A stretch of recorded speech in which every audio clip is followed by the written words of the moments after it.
Welcome to HDTV. You're now rocking with your boy. Breaking news today. Sean Connery dies at age 90. Sean Connery, the Scottish actor best known for the portrayal of James Bond, has died age 90.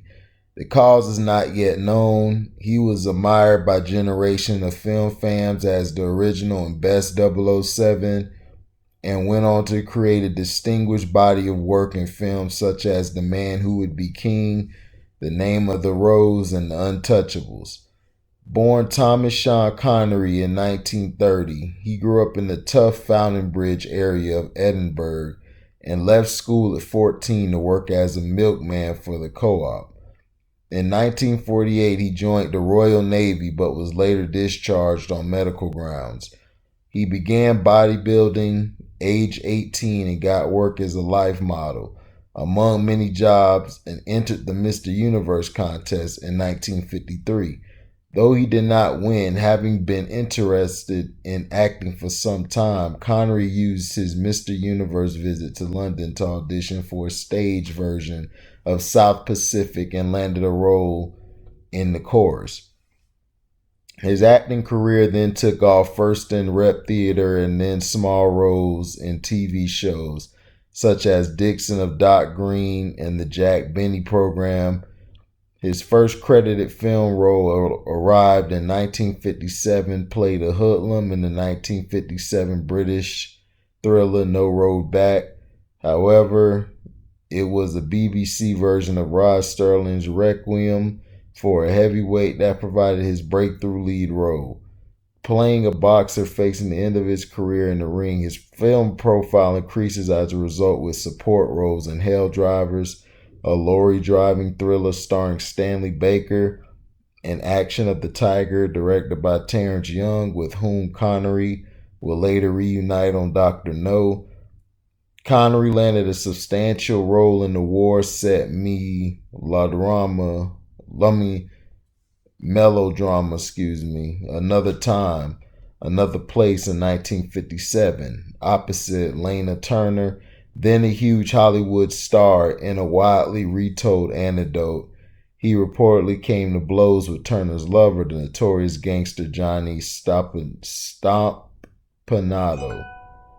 After the latter suspected the actors were having an affair, but it was his casting at the age of 30 in the film, adapted from Ian Fleming's series of James Bond novels, that cemented his screen status.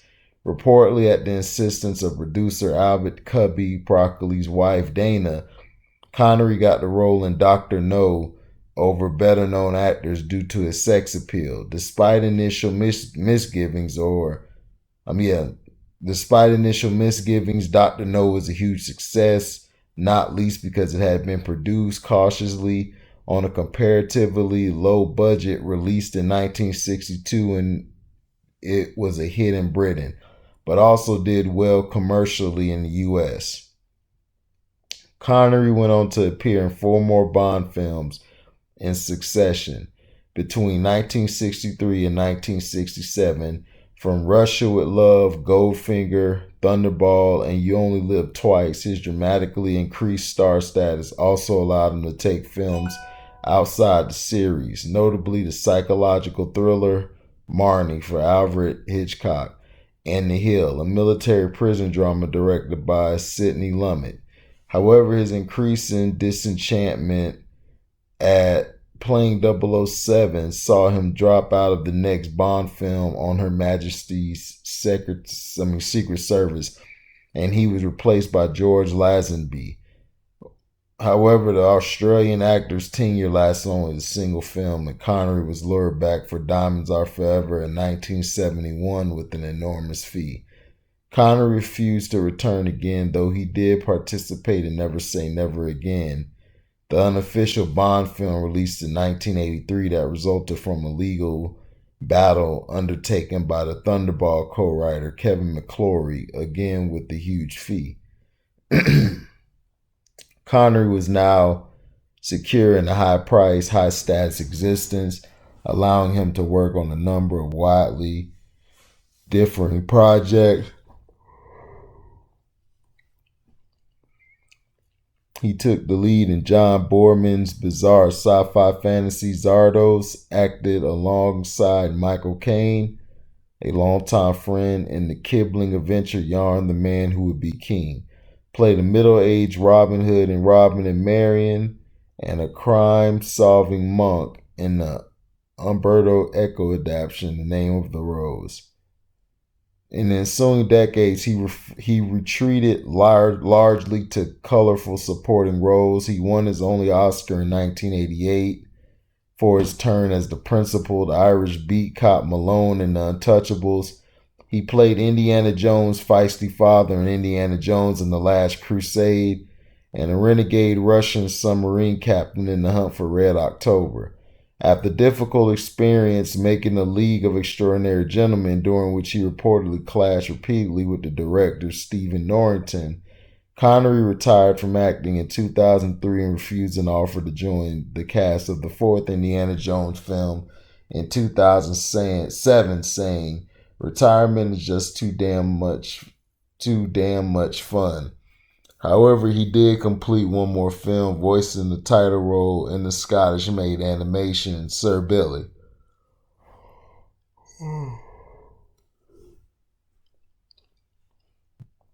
Throughout his career, Connery made no secret of his support for Scottish independence and became a high-profile member of the Scottish National Party. Taking part in party political broadcasts in the 1990s and appearing alongside then-leader Alex Salmond, his politics reportedly led to Scottish Secretary Donald Dewar blocking plans for Connery's knighthood in 1997, but the honor finally came 3 years later. However, as Connery had moved away from the UK in the mid-1970s, his substantial financial contributions to the SNP were ended after the legislation disallowed funding from overseas residents. Connery was married twice, first to the Australian-born actor Diane Cilento between 1962 to 1973, and then to the French-Moroccan painter Michel Roquebrune in 1975. He is survived by Roquebrune and his son by his first wife, the actor Jason Connery. That's sad, man. Rest in peace to Sean Connery. My mom and dad are huge Sean Connery fans. Huge fans. I liked him in The Extraordinary Gentleman, even though everyone hated the movie, but shoot, I liked it, man. It was a pretty good movie. James Bond, man, how can you forget? It was a classic how he played that. He also played, I believe, in that movie, I think it was The Rock or something. Yeah, The Rock. I believe he played on that one. I gotta make sure. But Sean Connery was very fresh. He had style. You know, he was swagged out his mind. He was swagged out of his mind, man. And, you know, he was that guy. Yeah, he was in the movie The Rock, man. That movie go hard. Him, Nicolas Cage, and Vanessa Marcel was in it, and Ed Harris was in it. He was the bad guy. David Morris. You know, man, that was a great picture right there. I liked that movie. But Sean Connery, man, has always been a blazer, doing this thing. He was always great at acting. You know, he always had that distinguished voice that you knew it was him talking. You could close your eyes and then he just start talking. You're like, okay. I understand him.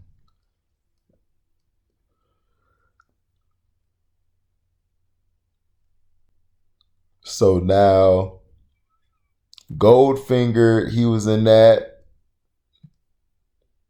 Dr. No, The Untouchables, the old school movie. I believe he was in Thunderball and From Russia with Love. Sean had a lot of movies, man. But The Hunt for Red October, I love that movie. That was a good movie. Entrapment was real slow and boring, but hey, he had a fine chick on there. I think Catherine Zeta-Jones. I believe he did the voice, and I think he did Dragonheart. I think he did the voice of the dragon. I remember him in Rising Sun with Wesley Snipes. But let me know, what was your favorite movie? Yeah, he was in the new Avengers, the one with Uma Thurman and the other guy. But let me know, like, what was your favorite Sean Connery film, and did you like him as an actor? And yeah, tell me if you liked him as an actor, and tell me what was your favorite famous film of Sean Connery. Thank you for listening. And like, comment, subscribe, share this to everyone. Hit the notification bell to select all to receive content. And if you want to donate to the page, cash at me at welcome to HDTV. That's the word welcome, the number 2, and then HDIITV. And thank you for listening. And we're out. Live boy. And also, rest in paradise, Sean Connery. You were a great man, and you will never be forgotten.